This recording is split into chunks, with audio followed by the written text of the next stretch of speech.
It was a Tuesday.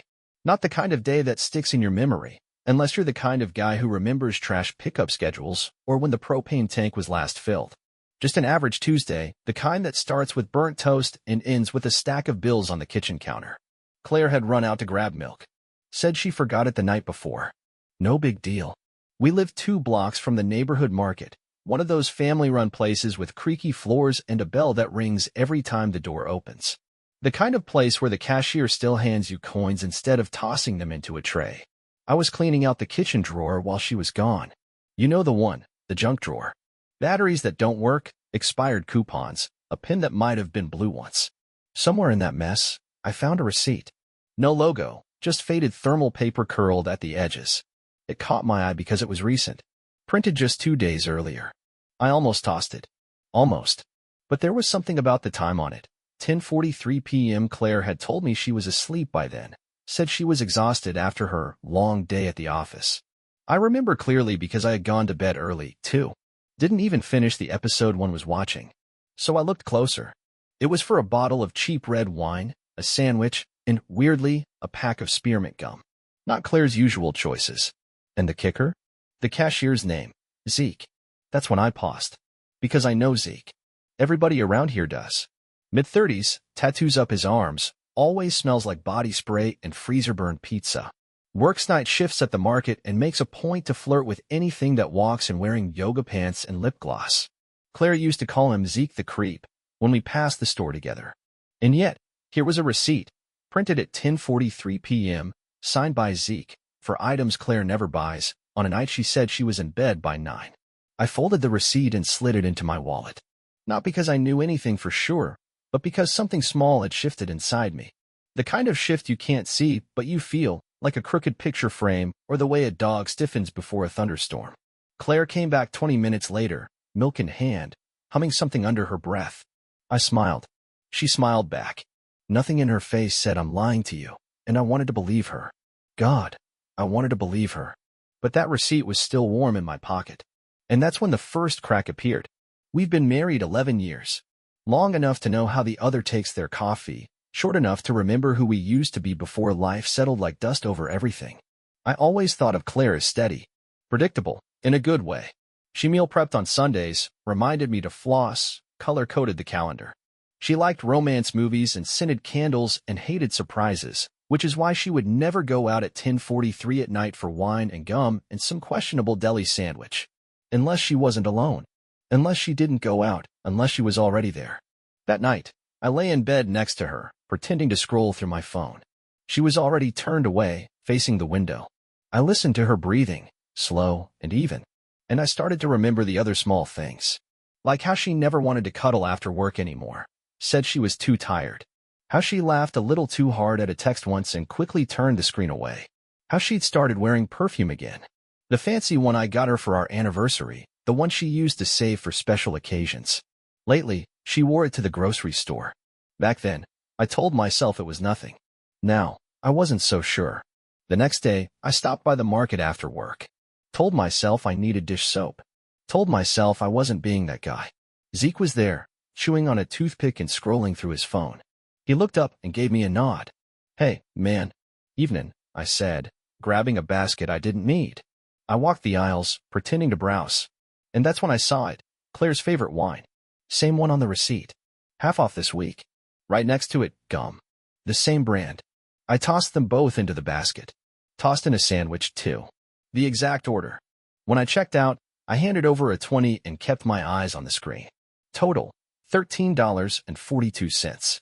Same total as the receipt. Zeke smirked as he rang me up. Got a hot date? I raised an eyebrow. Should I? He laughed. Just saying. That's a ladies' combo if I ever saw one. I forced a chuckle. Yeah, something like that. He bagged it, then paused. Hey, you know that brunette who comes in here all the time? I didn't flinch. Didn't blink. Just tilted my head like I wasn't sure who he meant. Brunette's a pretty wide net, man. He smirked. True. But this one, she always wears that tin coat with the buttons, smells like vanilla, and buys the same thing every time. Sugar-free gum, iced latte, and occasionally, he made a vague gesture with his fingers, roses. He leaned in slightly, voice dropping just enough to make it feel like a secret. She talks about some guy named Mark. Or maybe it's Matt. Anyway, said he's not big on flowers, but she buys him anyway. I kept my hand steady as I reached for my change. Didn't correct him. Didn't tell him my name. Just smiled like none of it meant anything. Sounds like she's got a romantic streak. Zeke gave a short laugh. If you ask me, she's wasting it. Whoever that guy is, he's probably not paying attention. I pocketed the change, grabbed the bag, and offered a flat. Thanks. Anytime, man, he said. Tell your girl I said hi. I nodded and walked out, the little bell jingling behind me like some sitcom laugh track. The drive home felt longer than usual. I must have hit 3 green lights in a row, but the road stretched like molasses. Zeke didn't know who I was. That much was clear. And Claire clearly hadn't mentioned me, or if she had, she'd twisted the story. Mark. Matt. Anything but me. And I realized then, I wasn't just losing her. I was already gone. Replaced. Airbrushed out of her narrative like I never existed. That night, Claire asked if I'd remembered the paper towels. I handed them to her wordlessly. She was humming something while unpacking groceries, some pop song I didn't recognize. She seemed lighter, like someone had lifted a weight off her. Maybe she thought I was too dense to notice. Maybe she was hoping I wouldn't. Friday morning, I drove by the store again. Not to go in. Just to sit. Watch. At 9:42 a.m., a familiar gray SUV pulled in. Claire's. She parked like she always did, crooked, tires barely inside the lines. The same way she parks at home when she's in a rush and figures I'll straighten it later. She stepped out wearing that tan coat with the big buttons. Hair down. Lipstick a little too red for just coffee. And then I saw it. Zeke came out from behind the counter and met her at the front door. He held it open like he was waiting. She smiled, that same tilted smile I used to see when we were still new. And then she touched his arm. Not long. Not even flirty. Just familiar. Like it wasn't the first time. I didn't sleep much that night. Instead, I lay in bed beside her, listening to the rhythm of her breathing, wondering how many other times she'd said she was just grabbing coffee. Wondering when I stopped being someone she wanted to come home to. Wondering how you go from being a man's wife to a stranger's habit and not even blink in the mirror. But I didn't confront her. Not yet. Because sometimes, when you're drowning, you don't scream. You just go still. And wait for the bottom. Claire still kissed me goodbye every morning. Still sent the occasional text during lunch that how's your day going, variety, like she was checking a box on a list someone else had written. And me? I kept answering. Because the truth is, pretending feels easier than losing. At least until pretending starts to make you sick. Saturday afternoon, I got lucky. Claire said she was heading to a yoga workshop. 3 hours long, all the way on the east side. She even showed me the class listing on her phone, a PDF with flowers and a quote about mindfulness. But she made one mistake. She left her iPad open on the kitchen counter. I wasn't looking for it, honestly.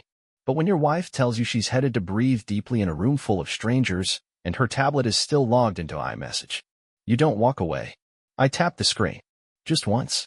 And there it was. A thread labeled Zeke cup with straw. The last few messages were nothing special. Talk about coffee, her schedule, a dumb meme about overworked retail guys. But I scrolled up. And that's where the weather changed. Claire, I can't stop thinking about Thursday. You smelled like cedar and gasoline. You know what that does to me. Zeke, I could say the same about you and that jacket. If you knew how close I was to pulling you behind the register. Claire, next time, do it. I don't want to be careful anymore. My thumb hovered over the screen. I could have taken a screenshot. Sent it to myself. Printed it. Burned it. Instead, I just read. And reread. Not out of shock. That part was already gone. But because I was looking for something deeper. A reason. A crack in the message. Some sign she was confused or conflicted. But there wasn't one. She was gone. And she wasn't coming back. Zeke. The name finally had shape. He wasn't just a guy behind a counter anymore. He was the man she thought about while lying next to me. The man who knew how she took her coffee, how she wore her coat, how she liked her neck kissed when she thought no one was watching. And the worst part? He wasn't even remarkable. He was just available. A guy who listened, who paid attention, who smiled without the weight of history between his teeth. And maybe that's all it took. Not muscles. Not money. Just a man who wasn't tired of her yet. That night, Claire came home flushed and glowing. Hair in a messy bun, yoga mat slung over one shoulder like some flag of virtue. She dropped a kiss on my cheek. How was your day? She asked, setting her water bottle on the counter. I smiled. Peaceful.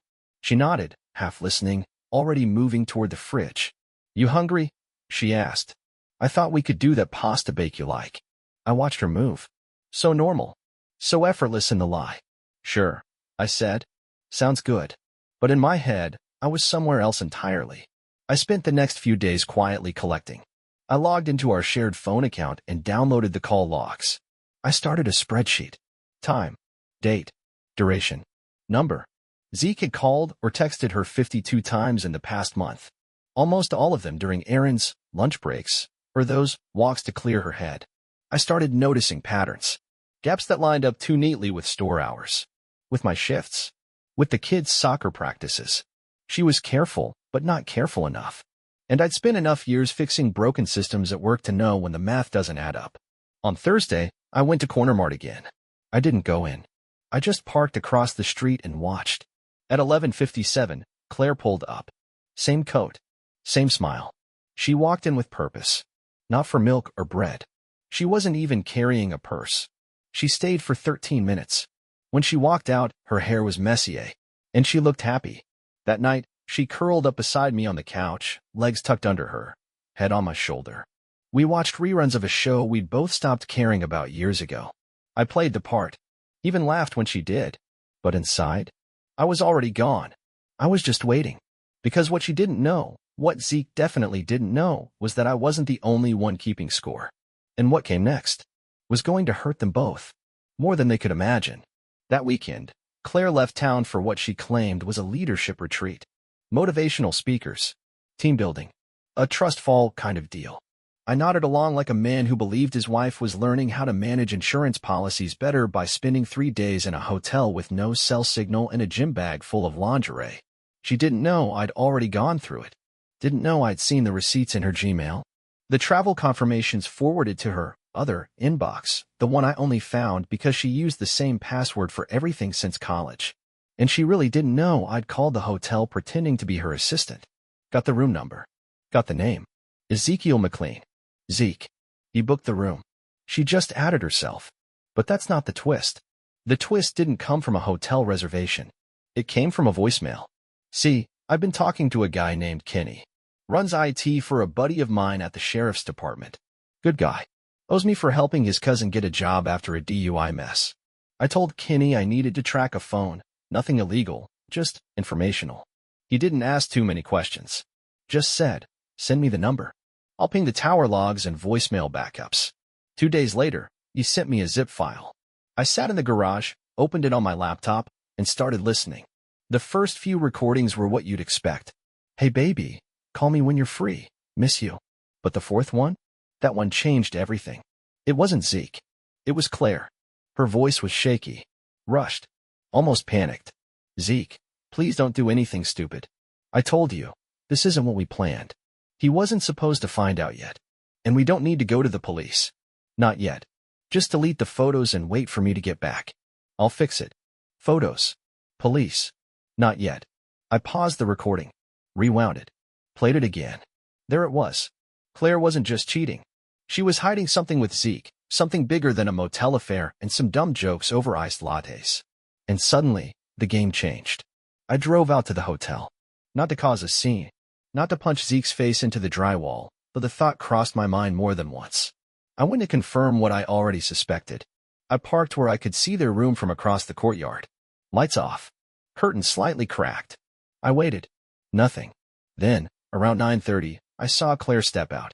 Alone. Hair pulled back. Face blank. Like someone headed to a funeral she didn't want to attend. She wasn't holding hands. Wasn't glowing. She looked scared. And that's when it hit me. This wasn't an affair anymore. This was a cover-up. That night, I made 2 phone calls. One to Janet, Zeke's ex-wife. Yes, ex. Funny how divorce records are public if you know what county to search. She answered on the second ring, cautious but curious. I introduced myself. Told her who I was. Then I asked one question. Do you know why Claire's been seeing your ex? There was a long pause. Then she said, you better come over. Janet lived on the other side of town, in a condo complex near the edge of the woods. Clean place. Well-kept porch. Wind chimes that made a sad little melody when I knocked on the door. She let me in, poured coffee without asking, and sat across from me with a manila folder in her lap. Inside, photos. Zeke. Claire. A storage unit. A safe. And one picture I'll never forget, Claire handing Zeke a manila envelope with something that looked a lot like cash. "Where did you get these?" I asked. Janet didn't smile. Didn't gloat. She just said, "Zeke's not who he pretends to be. And your wife, well, she's not just sneaking around for the thrill. They've been planning something. Together. For months." "What kind of something?" She handed me another sheet. A notarized document. It was a forged signature. My signature. On a lien transfer. On our house. And that's when it all came crashing down. Claire wasn't running to Zeke out of passion. She was helping him. Helping him rob me. Bank accounts. Property. Even my name. Everything I'd built. The business, the credit, the house my father left me, all quietly being shifted to an account Zeke controlled. And the affair? That was just the bait. The real damage?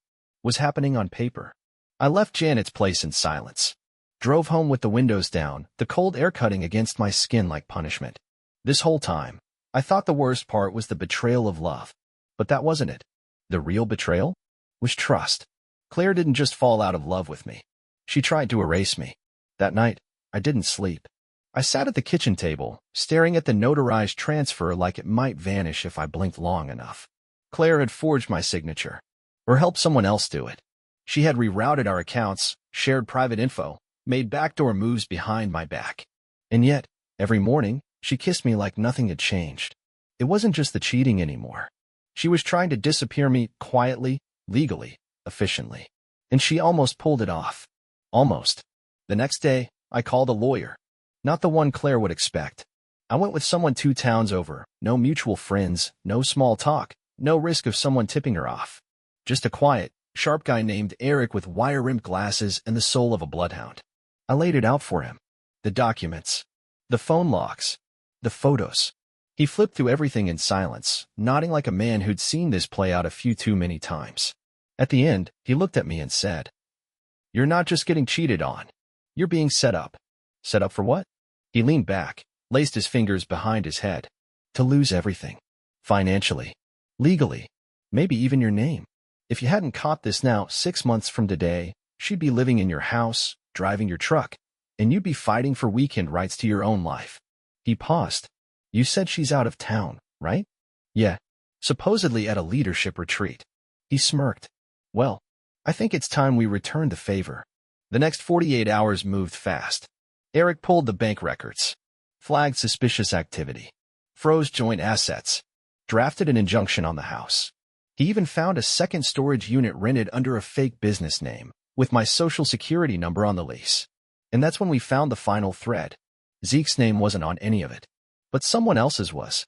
Someone I hadn't heard in years. Jonah Caldwell, my wife's first boyfriend. It knocked the wind out of me. Claire had mentioned him maybe twice in our whole marriage. Once when we were watching an old home video, and she joked that Jonah was the boy who taught her what heartbreak felt like. Back then, I thought nothing of it. High school drama. Teen stuff. But here he was now, in my life, on my paperwork. Zeke was the distraction. Jonah was the mastermind. Eric laid it out like this.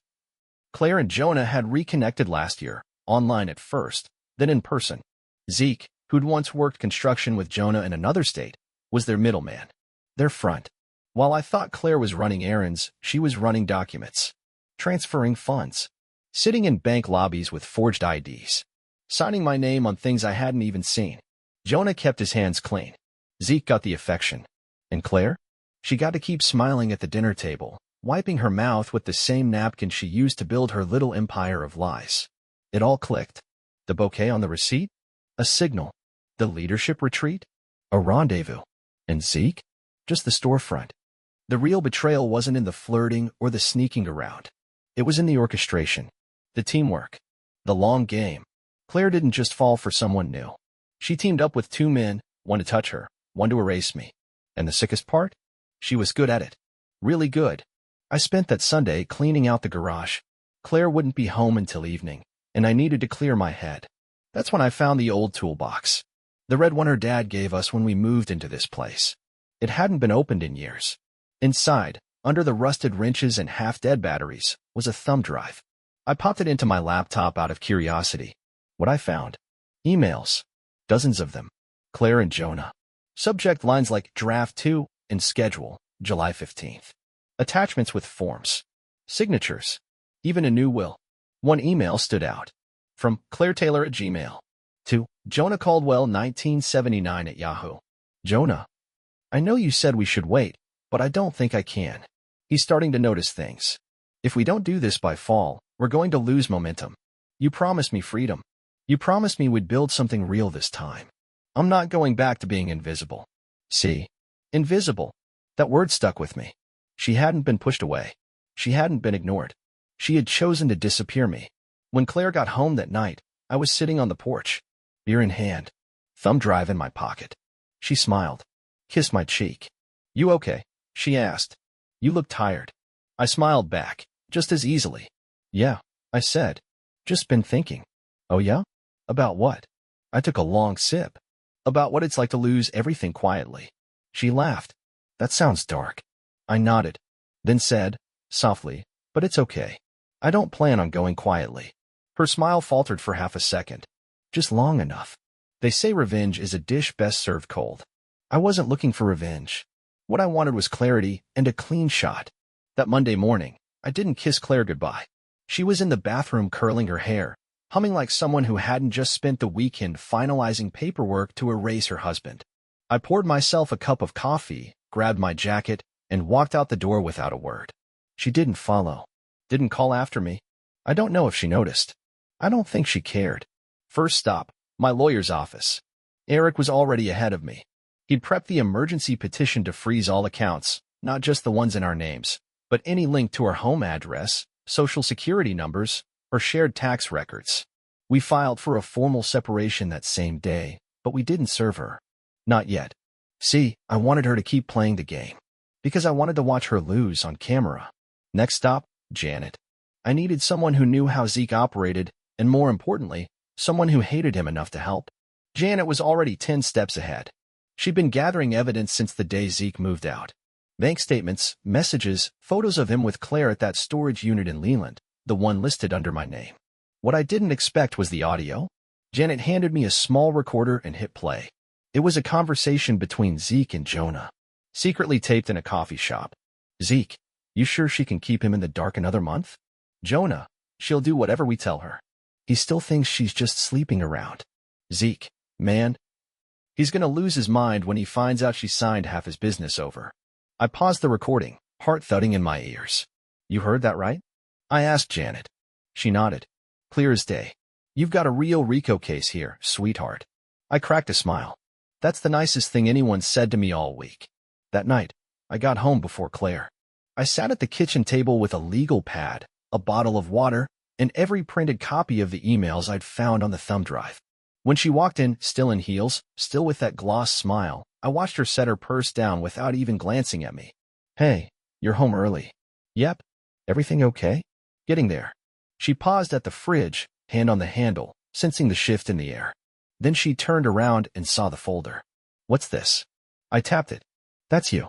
On paper. In your own words. She blinked. What are you talking about? I opened the top page. Quoted from the email. You promised me freedom. You promised me we'd build something real this time. Her face drained of color. And in that second, I saw it, the fear.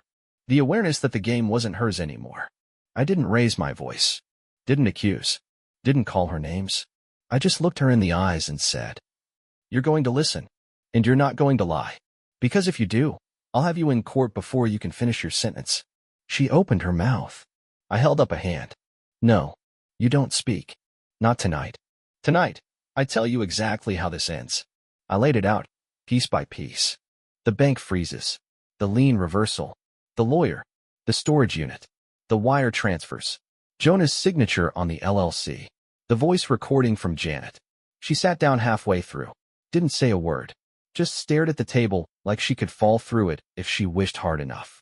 When I was done, I stood up and walked to the door. I'll be staying with my brother for a few days, I said calmly. The separation papers will arrive Thursday. You'll have 72 hours to respond. If you don't, my attorney will file a motion for expedited discovery. She looked up, trembling slightly. And if you do anything stupid, if you touch a dollar or delete a file, I will not only take you down, I'll make sure Jonah and Zeke go down with you. She didn't cry, didn't scream. She just sat there like a person who had finally heard the siren, but was still standing on the tracks. I closed the door behind me, not with anger, not with satisfaction, just quiet, cold, measured, clean. Because the moment you stop loving someone, truly, deeply stop, is not when they break your heart. It's when they try to sell it behind your back and still expect you to make dinner. Moving out of your own house is a special kind of grief.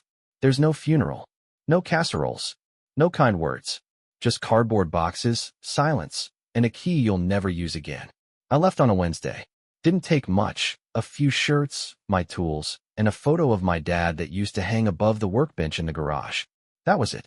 Claire didn't say a word, didn't ask where I was going. She just stood by the sink, stirring her tea like none of this was her fault. My brother Tom lives out past Pine Hollow, a small house, creaky porch, dog that barks at squirrels like they owe him money.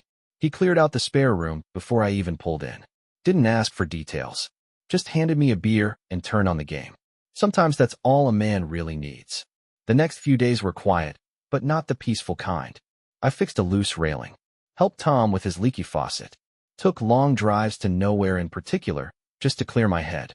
But no matter where I went, there was one thought I couldn't shake. She didn't just cheat. She planned this. And now? She was sitting in my house, smiling on the porch with another man, the same man who helped her gut my life behind my back. That Friday my lawyer called. She signed, he said. Claire had agreed to the separation. No fight, no demands. She even gave up her share of the house, the business, everything. At first, I thought, maybe she feels guilty. But then he added, her name came up in a federal inquiry. Turns out Jonah, the guy she left me for, had a past. Fraud. Identity theft. A couple red flags even the IRS couldn't ignore. And Claire? She was on the documents. Emails. Wire transfers. Even a fake lease using my name. It wasn't just betrayal. It was a setup. I should have been furious. But honestly, I just felt empty.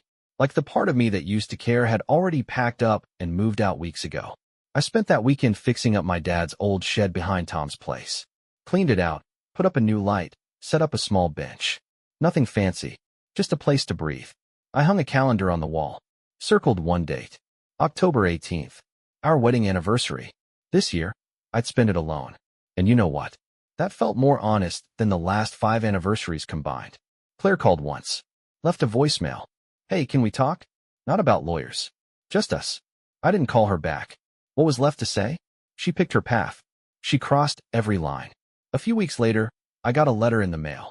Plain envelope. No return address. Inside, a single page, typed. From Claire. She didn't apologize. Not really. She said she never meant for things to go that far, that she got lost and let things spiral. She said she hoped, someday, I'd be able to look back and understand. She even ended it with, you always saw the best in people. Maybe that was your strength. Or maybe it was your weakness. I read it twice. Then I lit the grill, tossed it in the flame, and closed the lid. Let the smoke take it. Jonah and Zeke? They disappeared fast. Once the heat picked up and the legal notices rolled in, they bailed. One to another state, the other hiding behind a lawyer who kept saying, my client has no comment. I didn't press charges. I didn't have to. They lost credibility, jobs, reputation. And Claire? Well, I heard she sold the house. Quietly. Moved to a rental on the edge of town. New name on her mailbox. No more porch smiles, no more breakfast smoothies, no more pretending. I guess when the game ends and all the pieces are scattered, you start to realize which moves were really worth it. As for me, I'm still in Tom's spare room. Still drinking black coffee in the morning, still fixing things that don't belong to me just because it helps me think. But I'm not angry anymore.